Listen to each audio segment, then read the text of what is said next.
Bismillahirrahmanirrahim. Assalamualaikum warahmatullahi wabarakatuh. Perkenalkan, nama saya Anissa Haznawida dari kelas 4C. Di sini saya akan menjelaskan hasil UTS mata kuliah filsafat pendidikan Islam yang diambil oleh Dr. Amar Muzaki MPD. Langsung aja ya, kita bahas satu-satu. Yang pertama yaitu pengaruh filsafat di madrasah dan pesantren. Yang pertama, kita bahas soal gimana sih filsafat pendidikan Islam ini mempengaruhi praktik madrasah atau pesantren. Jadi gini, dasarnya itu adalah taklim alias penanaman adab.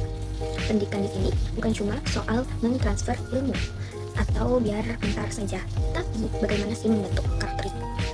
Makanya di sana praktik ibadah seperti kayak sholat jemaah atau tadarus itu juga menyatu sama yang namanya kurikulum akademik. Nah, guru juga bukan sekedar mengajar saja, tetapi sebagai murabbi, mu'alim, atau mu'allim. Nah, ini juga menjadi ruhnya murid ilmu. Nah, contoh nyatanya yaitu seperti di pesantren ada yang namanya tradisi sorongan yang melatih kesabaran atau budaya bersalaman atau musafahah.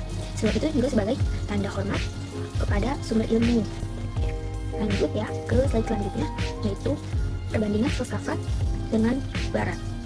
Filsafat Islam dengan barat. Oke. Nah, kalau dibandingkan dengan barat, bedanya cukup terasa ya. Mungkin kalau barat itu antroposentris atau pusatnya itu berada di manusia dan logika risetnya itu cukup kuat itulah buat kemajuan materi. Sedangkan Islam itu teosentris, yaitu sumber utama itu wahyu.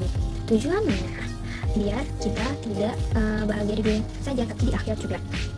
Di Indonesia barat itu bagus buat bikin kita berpikir kritis dan bisa inovatif juga. Nah, tapi kalau tidak dengan hati-hati bisa menjadi sekuler. Nah, di sisi lain, filsafat Islam kuat di moral dan spiritual, meski kadang tantangannya ada teknis administrasi yang perlu diperbarui. Oke. Lanjut ke slide selanjutnya yaitu ruang lingkup dan kurikulum. Soal kurikulumnya lanjut, kerangkanya itu cukup luas ya. Mulai dari hakikat Tuhan, manusia, dan alam sampai ke masyarakat. Prinsip utamanya itu tauhid, berpusat kepada Allah dan holistik atau menyeluruh. Nah, ada 3 elemen penting yang wajib ada, yaitu yang pertama ada tarbiyah, yaitu mengembangkan potensi fisik dan mental secara perlahan-lahan. Yang kemudian ada yang kedua ada taklim, yaitu penyampaian ilmu yang lengkap. Kemudian ada takdir, yaitu fokus ke etika dan disiplin. Oke, lanjut ya ke slide selanjutnya yaitu ontologi dan tantangan lembaga. Nah, terus gimana sih sama ontologi? Intinya ada di unity of truth, bahwa semua ilmu itu asalnya dari Tuhan.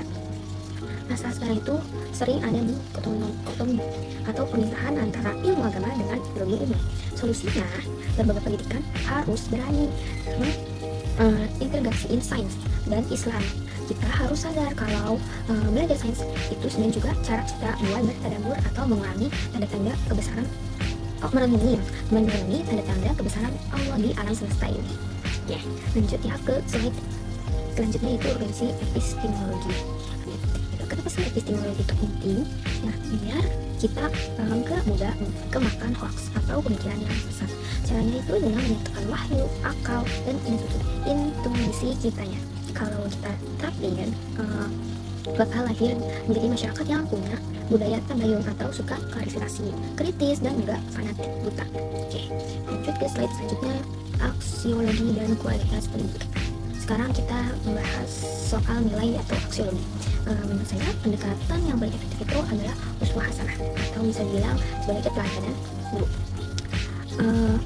Karena ilmu tanpa etika itu cuma bakal merusak peradaban. Kualitas pendidikan Islam itu gak bisa diukur dari seberapa pintar lulusannya, tetapi dari seberapa mulia akhlaknya. Nah, lanjut ke program Insan Kamil Leadership. Kalau saya disuruh membuat program, saya akan membuat Insan Kamil Leadership. Konsepnya adalah tiap siswa itu setiap siswa itu hamba Allah sekaligus pemimpin. Nah, komponen itu ada 3, yaitu dasar spiritual melewati tahfiz, kemudian ada pertumbuhan intelektual lewat riset sains, lewat solusi masalah sosial, kemudian ada ketiga kepemimpinan sosial lewat pengabdian masyarakat sejak dini. Nah, yang terakhir yaitu demokratisasi dan inklusivitas.